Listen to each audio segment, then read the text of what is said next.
As Jesus comes into Galilee, preaching the good news, he passes two brothers, Simon and Andrew, who were going about their daily business of catching fish. He says, "Come follow me. I'll show you how to fish for people." And as you know, they left their nets and followed him. And then he passes two brothers, James and John, the sons of Zebedee.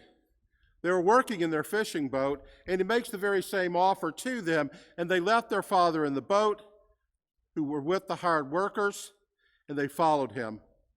These four men left everything behind in order to follow Jesus. They left their homes, their families, and they went off to work with this itinerant preacher walking around the fields and mountains and hills of Galilee. These four gave up a lot: their families, their business. Peter gave up a house. It was there that Jesus would heal Peter's mother-in-law a little bit down the road in the story. Can you imagine what she thought when Peter just sort of got up and said, "Well, forget the business, forget the boat. I'm going off with this Jesus guy"? I can imagine she was not a happy mother-in-law. And James and John, they had a boat and they employed workers. They had a business, and they left their poor father to hold down the fort while they traipsed off with Jesus going around the countryside. You know, when we think about it, it's hard for us to imagine this scene. They left everything: their families, their homes, their jobs, to go after Jesus. And it's just not the way that things were done in that day. Now, it's not unusual for students to follow around a great rabbi, a great teacher. This has been something that wasn't just particular to that time in Jewish history. Throughout the ages, from before Jesus and after Jesus, we have had people who have followed, but the rabbi did not seek out students. The students sought out the rabbi. Teachers waited for people to come to them, and they basically interviewed them carefully. Is this person worthy? Do I think I can teach them anything? Will they hear what I want them to learn? And only the most promising students are then taken on. The ones who showed a real aptitude for learning about God.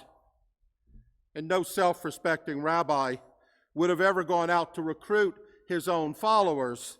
And if he had, he certainly would not have picked the first four that he did. And yet Jesus does that. And by doing exactly that, Jesus set himself apart from the other teachers of that time period. He alone walked among ordinary working people and chose them without so much as one interview question to be his followers, to be his friends. So this isn't the way that things are typically done. But that's not the strangest thing. The strangest thing is they actually got up and went along with him. He called and they followed. And, you know, we got to give them a lot of credit for that, but what faith they must have had, but also what sacrificing they had to do in order to follow Jesus. And they would prove over time to be all those things. Simon, Andrew, James, and John would prove in the end to be strong and courageous. Men of great faith, and at least three of them, Simon, who we know also as Peter, Andrew and James, they are believed to have died a martyr's death. All four followed Jesus from this point in time of their lives until they met their deaths years later. So we recognize that they were courageous. We recognize that they were very brave. We think of them as heroes, but I think that label doesn't really do the story much justice. Because this is not a story about heroes. This is a story about a miracle. This is not a story about the power of human beings to change their lives, to leave everything behind and follow Jesus. This is a story about the miraculous power of God to walk right up to four fishermen and work in them a miracle, creating disciples where there had not been just a moment before. And we look at this story usually as a story about four courageous four courageous fishermen who sacrificed everything to follow and serve their Lord. And it is about that. And they did indeed give up a great deal.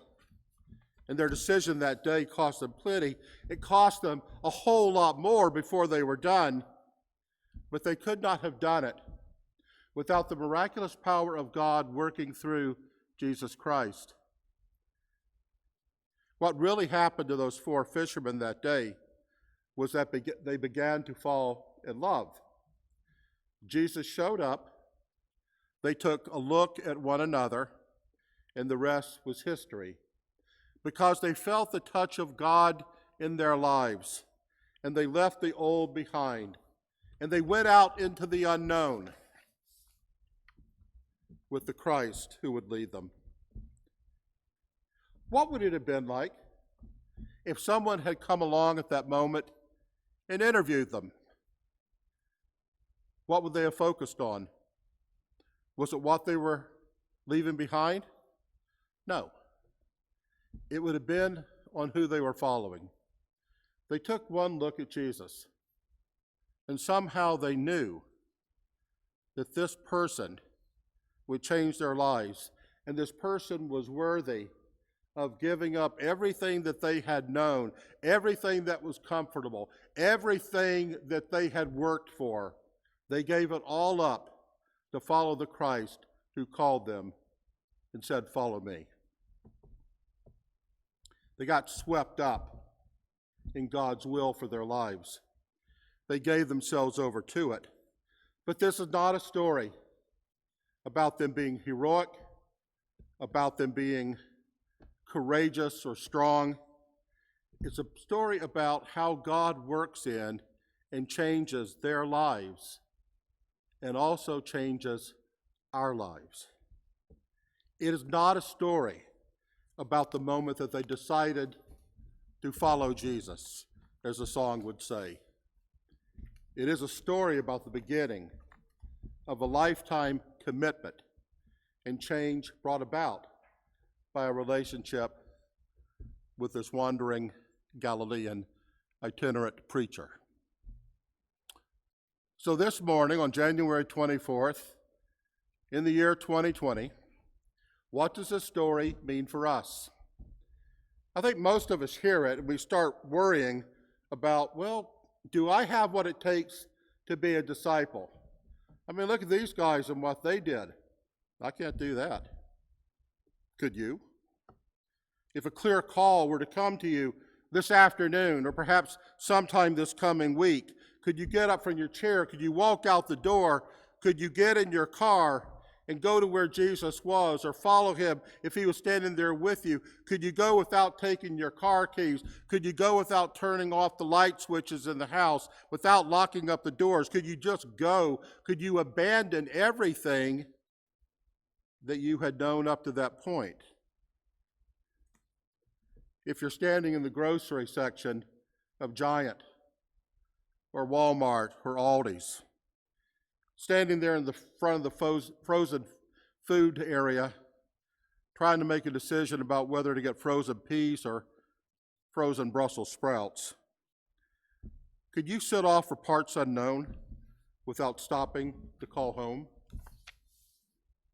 We read this story and we wonder, could we give up everything to follow Jesus like these four disciples did? But fortunately for us, I don't think this story is about that. And I don't think that is what God is calling most of us to do, most of us to be, most of us to ascertain to. God does not need a bunch of people to get up and walk away from their lives, to get up and walk away from their families, from their jobs. What God does need is for people who are willing to live lives as though they have been called to live for Jesus Christ. And there are all different kinds of ways to follow Jesus. So what does it mean to live our lives for him? If it doesn't mean leaving everything behind to become an evangelist or become a preacher, perhaps for you it means loving your really annoying neighbor or coworker. I mean, what could be more Christ-like than to love as he loved? Maybe living your life for Jesus means to invite a friend or family members to your church or into some sort of relationship that connects to Jesus and to God. What could be more Christ-like than inviting people to come and see what Jesus is all about? Maybe for you, following Christ means shouldering a great burden with grace and mercy. What could be more Christ-like than to show the world that we can bear all things through the strength of Jesus Christ? Perhaps following Jesus means that you care for the sick or the prisoner, or give clothing to the naked and food to the hungry. What could be more Christ-like, we ask, than that? You see, it's actually quite easy for us to say yes to following Jesus. The hard part is to actually follow Jesus. And you never know where it might lead you. You never know what Jesus might ask you to give up.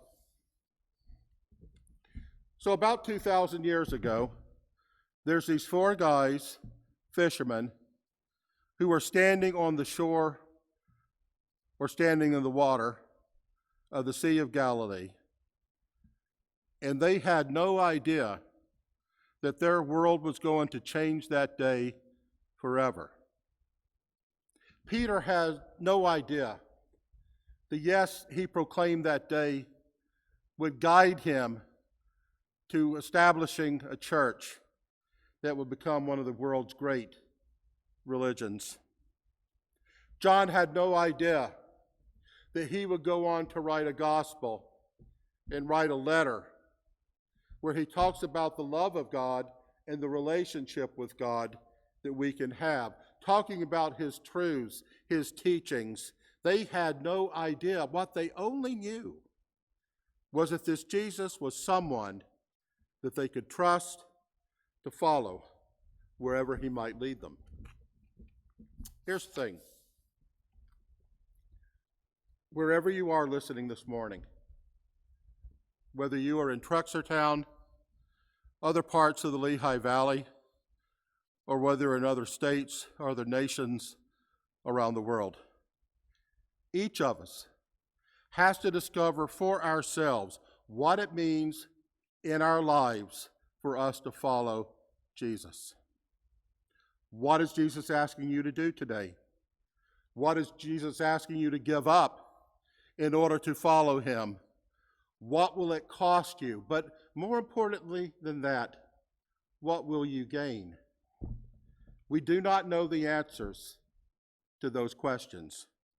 We only know that Jesus is someone we can trust to follow wherever he leads us. Amen.